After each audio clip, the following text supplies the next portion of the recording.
Hello and welcome. My name is Katherine Gallagher, and I am a professor of surgery and microbiology and immunology at the University of Michigan Medical School.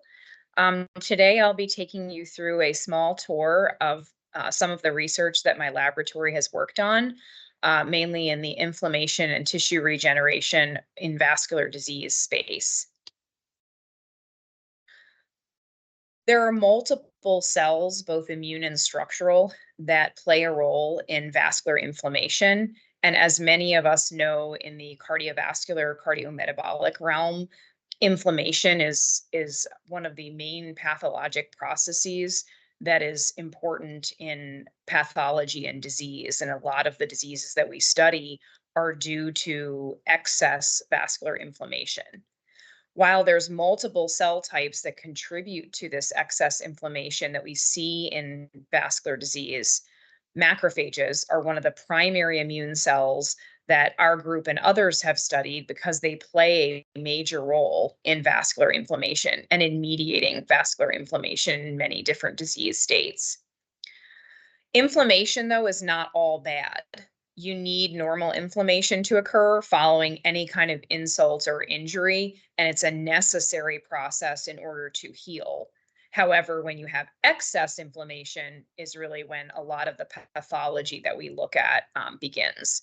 So, normally, as it relates to macrophages, you have pro inflammatory macrophages that come into sites of injury or sites of damage, and they perform vital roles where they phagocytose debris, produce necessary cytokines that are important for recruiting other cells to the area of injury. And then these macrophages transition to an anti inflammatory phenotype where they help clean up the wound or the tissue or the area of injury, secrete other growth factors, which bring in additional cells that are important for angiogenesis and vasculogenesis and remodeling of the tissue. And this is actually a necessary and important process in any kind of vascular injury. However, in a lot of the pathologies that we look at, in aneurysms, atherosclerosis, non-healing wounds, diabetes, there is an excess of these pro-inflammatory macrophages that do not transition to this anti-inflammatory phenotype. So they remain sort of locked, if you would, in this pro-inflammatory state and are unable to transition. So our lab really looks at, why are these macrophages locked in this pro-inflammatory state? Why can they not transition to this anti-inflammatory state? So this initially led our group really to look at what is regulating this macrophage inflammation and this sort of cell plasticity that we see, where these macrophages should be able to transition between a pro-inflammatory phenotype and an anti-inflammatory phenotype. So this led our group 15 years ago, when our lab got started, to look at epigenetic alterations, which are basically changes in gene expression patterns that can control cell plasticity and cell phenotypes. So this was highly relevant to us because we were looking at, why are these macrophages consistently making these inflammatory genes and not making these anti-inflammatory genes.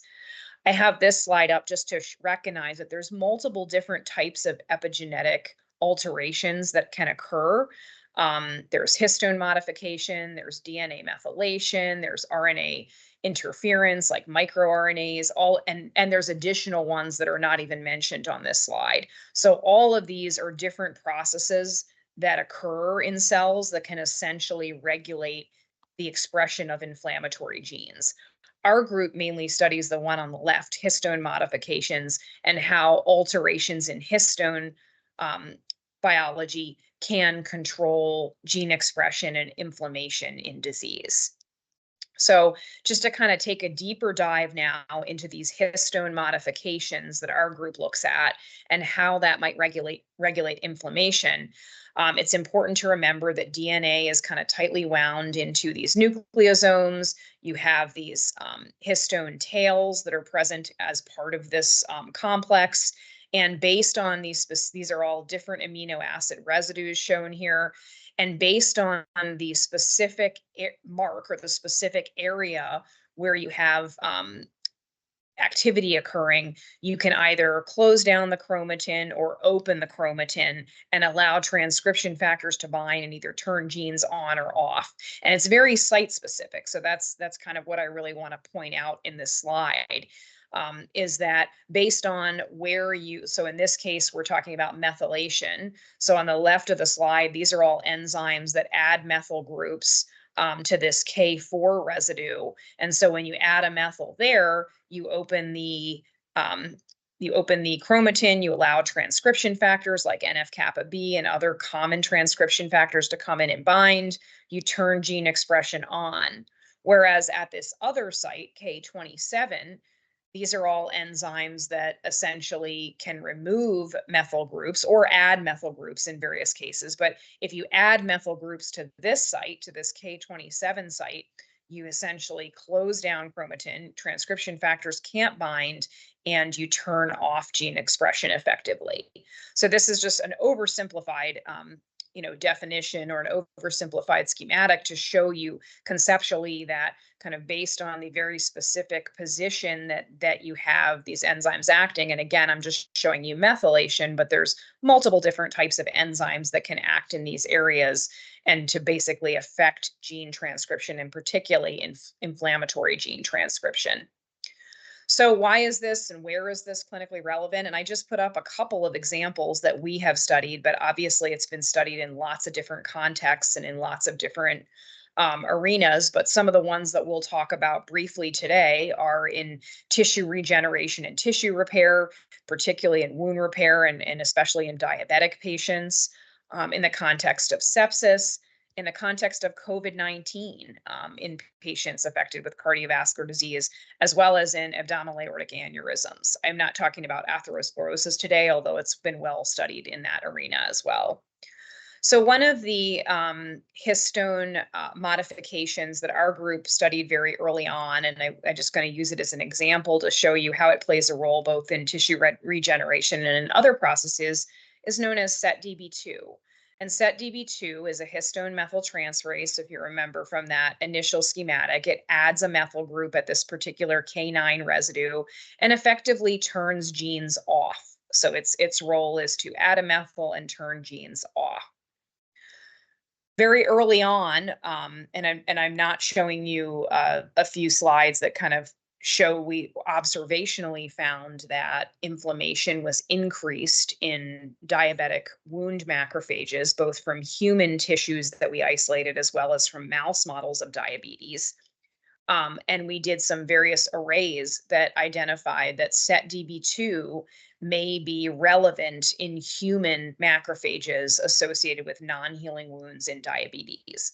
So this led us to look at this molecularly and to kind of look at what the mechanisms for this might be using some of our murine models as well as some human tissue. But one of the first things we did is we created a mouse, a SETDB2 floxed mouse, that we crossed to a lyse2 Cree, or effectively made it so that SETDB2 was not present in macrophages and only in macrophages or myeloid cells in this mouse model.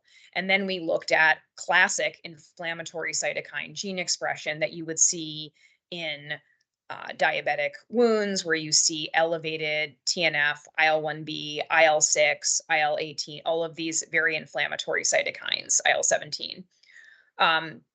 And in this example, we isolated macrophages from the wounds of these mice that were deficient in SETDB2 in macrophages and found that inflammatory gene expression was significantly increased when you were missing this epigenetic enzyme called SETDB2. And these are just various different ways of showing it, looking at both the gene expression themselves, looking at protein expression, and then also looking when we perform a chromatin immunoprecipitation assay, looking at the promoters of these various genes. In this example, I'm showing you IL-1B, but looking for that K9 methylation, since we again know that this enzyme increases K9 methylation. When we look at human tissue as well as mouse tissue, we sure enough found that the SETDB2 was decreased in the diabetic setting.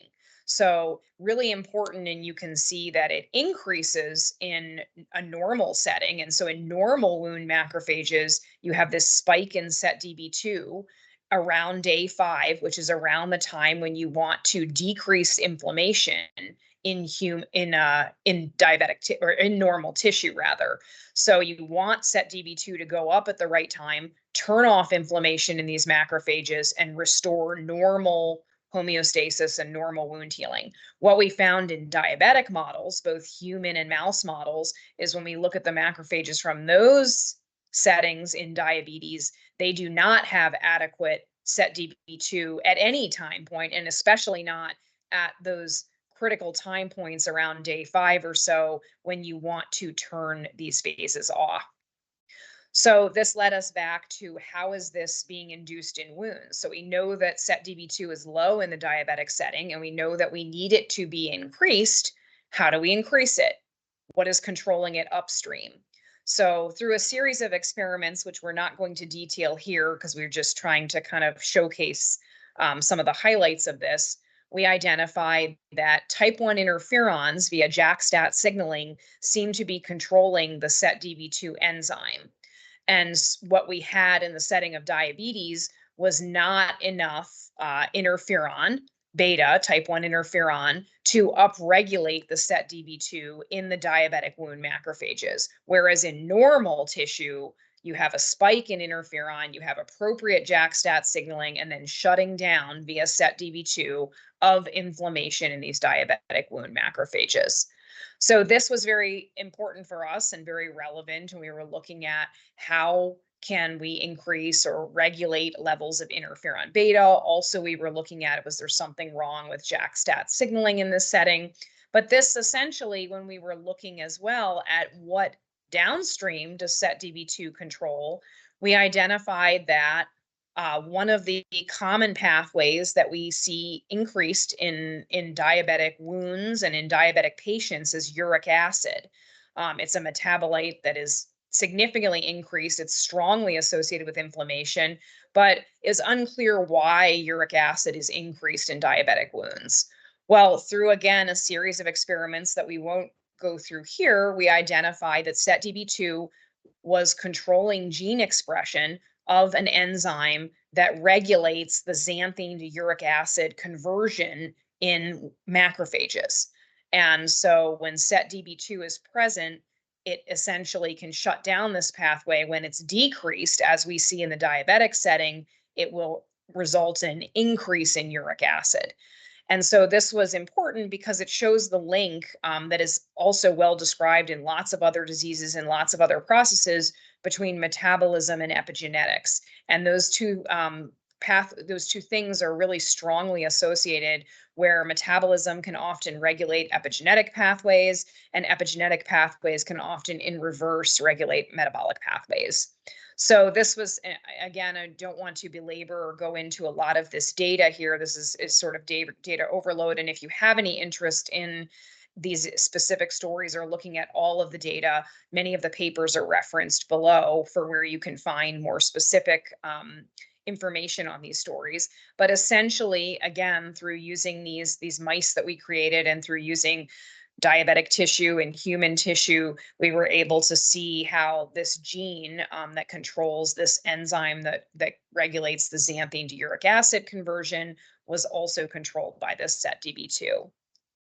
So now I'd like to switch gears and show you another histone modification that our group has looked at that does something slightly different, where we have modification at that K4 site, where it's a different enzyme that we're going to talk about called MLL1, can add methyl groups here at this K4 site and essentially allow transcription factors to bind and turn on inflammatory gene expression. So kind of an enzyme that has sort of an opposite role, if you would, of SETDB2, which is serving to serve as a brake and decrease inflammation at the appropriate time. This enzyme revs up inflammation and increases it. I'm not going to show you a lot about this story, but just wanted to mention that this enzyme plays a role in promoting inflammation and is again necessary for normal inflammation and normal wound repair, but in the setting of diabetes becomes pathologic where exists in excess, and you have excess MLL1 present at time points long after inflammation should have resolved, where you cannot clamp down or decrease the amount of these inflammatory cytokines like IL-1B and TNF alpha. And so you wind up getting excess. And this is just showing that you don't have enough of this MLL1 very early on when you would need it to promote inflammation or early inflammation, which is really important for getting rid of pathogens, recruiting other cells that are necessary for the wound. But you have excess present in the diabetic setting in late wound macrophages. So again, just kind of highlighting that you have this dysregulated epigenetic program, and so we're looking at ways that you can kind of get rid of MLL1 at late time points in diabetic wounds. So much of this work and a lot of other work that I haven't shown you led to a scientific statement published in Circulation, which is shown here, which essentially, in addition to going over clinical management of diabetic wounds and non-healing diabetic wounds, also laid out some of these scientific foundations that I've talked about here in looking at sort of newer, novel, maybe more cell-specific directed ways to target these non-healing wounds in cardiovascular patients and in diabetic patients in specifically, where we're looking at ways of modulating some of these epigenetic programs in cells, and namely in macrophages, to see if we can reverse some of the chronic inflammation that we see there. This is just highlighting that although I'm kind of showing you a small snippet of the story, this is obviously a very complex story, and there's multiple other factors at play.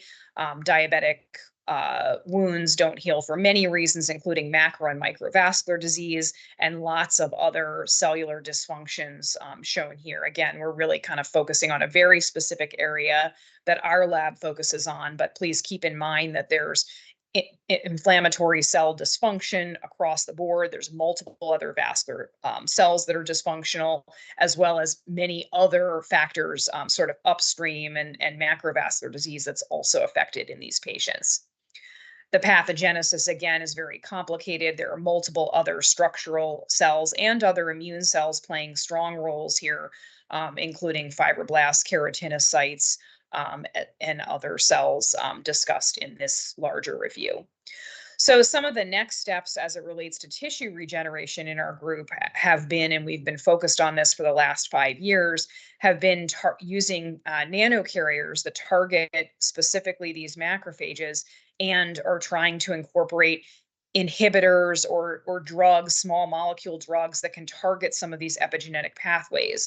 So in the case of MLL1, we're trying to decrease the MLL present in the macrophages in these diabetic wounds. In the case of SETDB2, we're trying to upregulate some of these upstream pathways in the macrophages, the interferon, JAK-STAT pathways that are upstream in these in the diabetic setting, and try to upregulate the SETDB2. So again, that's why it's important for us to understand these molecular pathways, because it really depends on what's going on as to whether you want to up or down regulate something. So in the setting of sepsis patients, it's been long established, and this is just to kind of showcase another use of some of the work that we had been looking at, and how we discovered it was also relevant in another disease that commonly affects cardiovascular patients.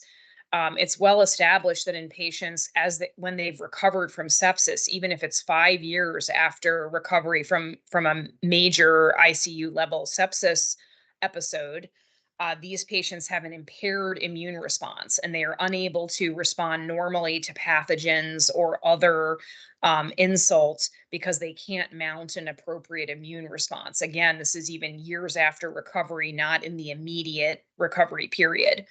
And so someone in our group was very much interested in looking at this from an epigenetic angle. And when we took human monocytes that we isolated, or monocyte macrophages that were isolated from peripheral blood, we found that in these patients, again, these were several years out from recovery from a massive septic episode, that MLL1 was indeed decreased. And if you remember, I just showed you in the tissue regeneration space that MLL1 was very important for promoting inflammatory cytokines and was important for inflammation. It was pathologic in the setting of diabetes. But what we found through this study, and again, there was a lot of molecular work done in various mouse models and otherwise, but I'm just showing you a figure from the human tissue that MLL1 was decreased in macrophages from these post sepsis patients.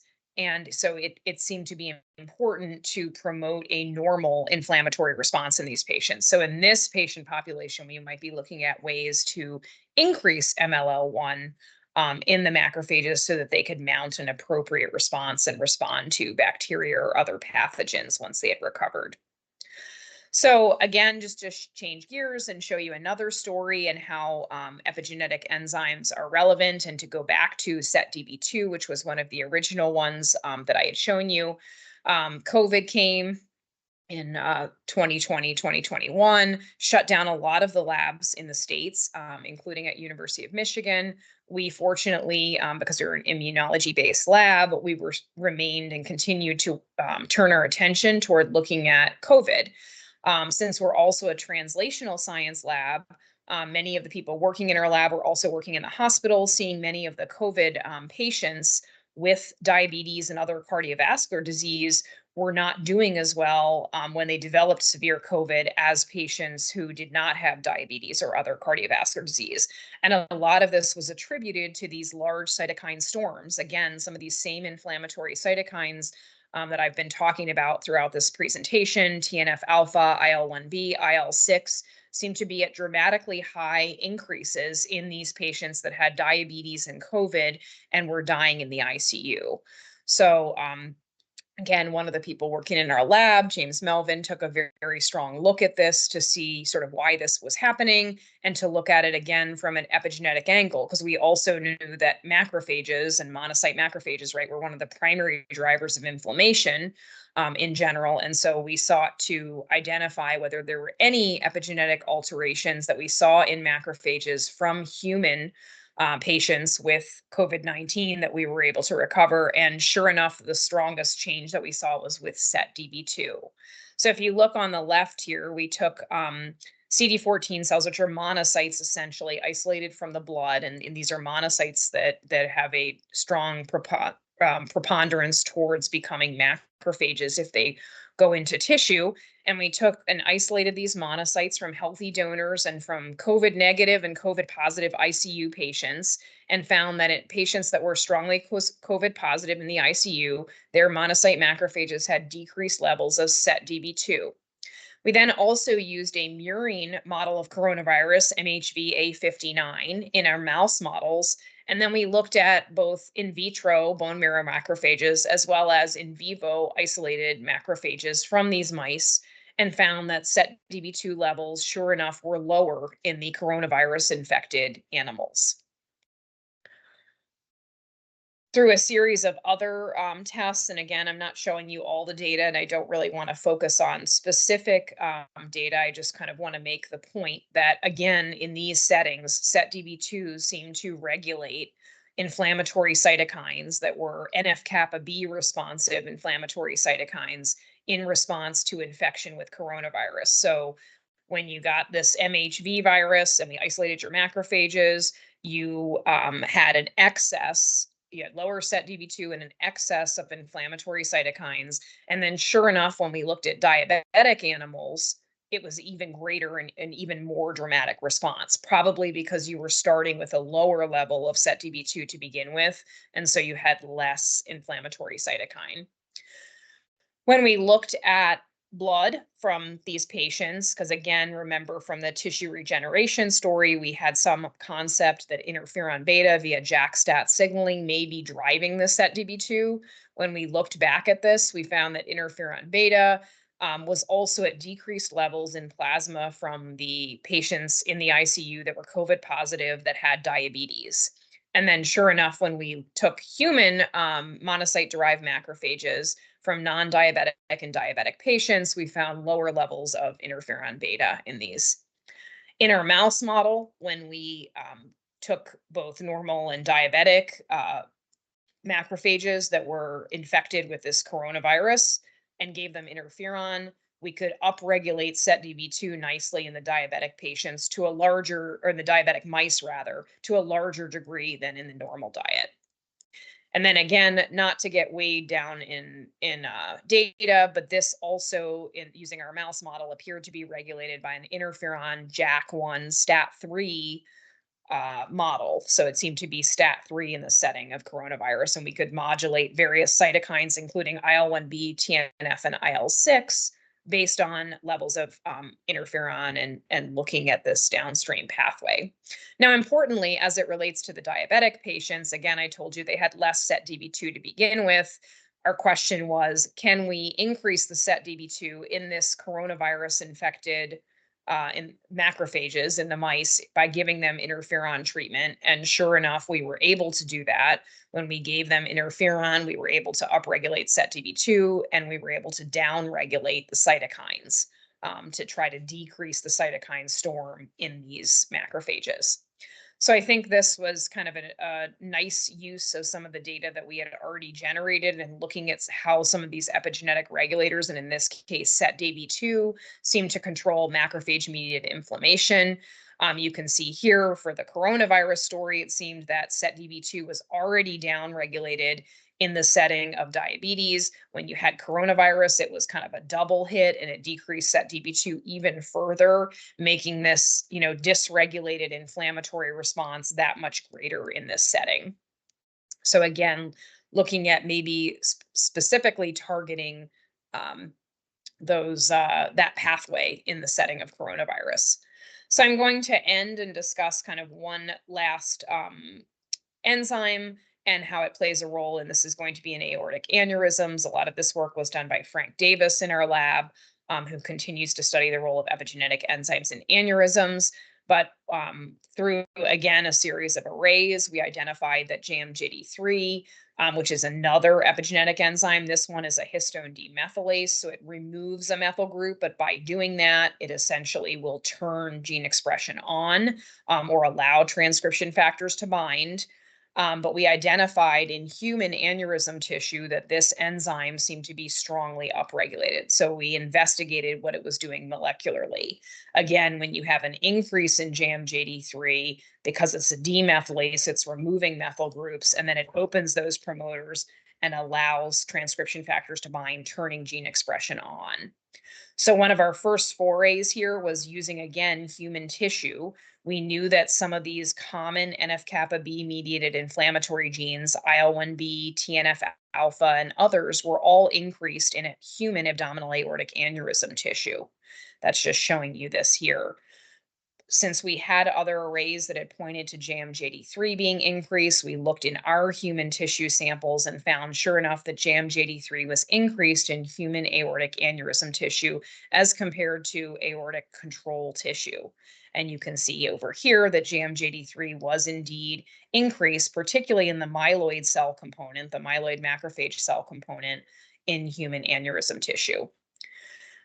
We also did single cell sequencing on human aortic aneurysm tissue as well as control tissue. And this is just showing you the different cell populations that we see. When we looked at monocyte macrophages, or sort of the myeloid cell population, we could see that JMJD3 expression was significantly increased in this cell population.